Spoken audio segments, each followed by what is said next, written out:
we need to talk about a truly harrowing event in Sudan's ongoing war, the fall of the city of El-Fasher. We're going to break down what happened, look at the staggering human cost of this wider conflict, and dive into some really serious international allegations that are fueling it all. So let's just start with a number, 300. According to Sudan's Minister of State for Social Welfare, that's how many women were killed by the paramilitary group the Rapid Support Forces, or RSF, and that was just in the first 2 days after they captured El-Fasher. Reports also say these women were subjected to terrible violence and torture.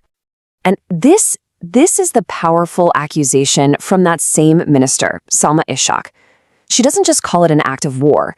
She calls it a systematic act of ethnic cleansing. It's a statement that raises the stakes immensely. And notice, she's pointing a finger not just at the people who did this, but at the rest of the world for its silence. So how did we even get to this point? To really understand what happened in El-Fasher, we've got to look at the timeline of how it all unfolded. Okay, so the bigger war between the Sudanese army and the RSF, that kicked off back in April of 2023. Fast forward to October 26, 2024, that's when the RSF seizes control of El-Fasher, the capital of North Darfur. And then, just a few days later on November 2nd, these horrifying reports of mass atrocities started to pour out. For the civilians still trapped, the situation is just desperate. Minister Ishaq says that anyone even trying to flee the city towards the nearby town of Tawila is taking an immense risk. That main escape route has tragically been nicknamed a road of death. Meanwhile, families still inside El-Fasher are reportedly facing torture and humiliation. And as horrific as the events in El-Fasher are, you have to remember they're part of a much larger, absolutely devastating conflict. So let's zoom out for a second and look at the staggering human cost across the entire country. Since this war began, UN and local reports estimate that at least 20,000 people have been killed, a devastating toll, especially in a conflict that multiple international mediation efforts have completely failed to stop. But the death toll, that's only one part of the story. The scale of displacement is just mind-boggling. Over 15 million people have been forced from their homes. That's 15 million people who are now either refugees in other countries or displaced inside Sudan itself.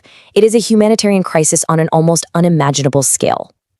So, a conflict this intense, this prolonged, it begs the question, right? How are these paramilitary forces able to keep fighting? Where are all the weapons, the manpower? Where is it all coming from? And this brings us to a really startling claim from a neighboring country. The government of Somalia has pointed a finger at what they call an arms pipeline, one they allege is directly supplying the RSF.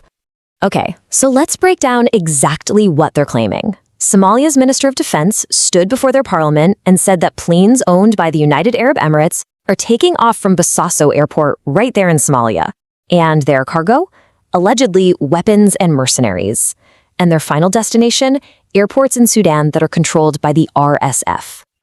So with such terrible atrocities happening on the ground and these massive international accusations flying around, what are the parties who are directly involved actually saying? Well, this is where the stories really start to split.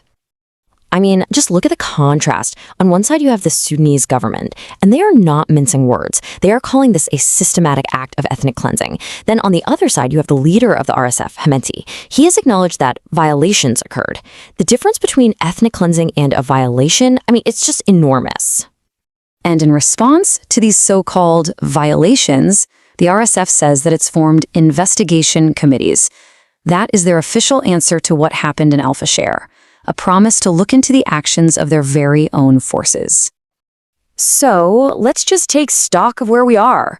We have a massacre, a massive humanitarian crisis, allegations of foreign support, and this huge gap between what one side calls a crime and what the other admits to.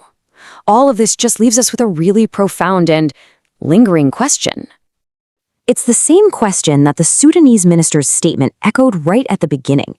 When events like the fall of El-Fasher happen and the international community is largely quiet, who bears responsibility? It's a question not just for governments, but really for all of us. When the world is silent, who is complicit?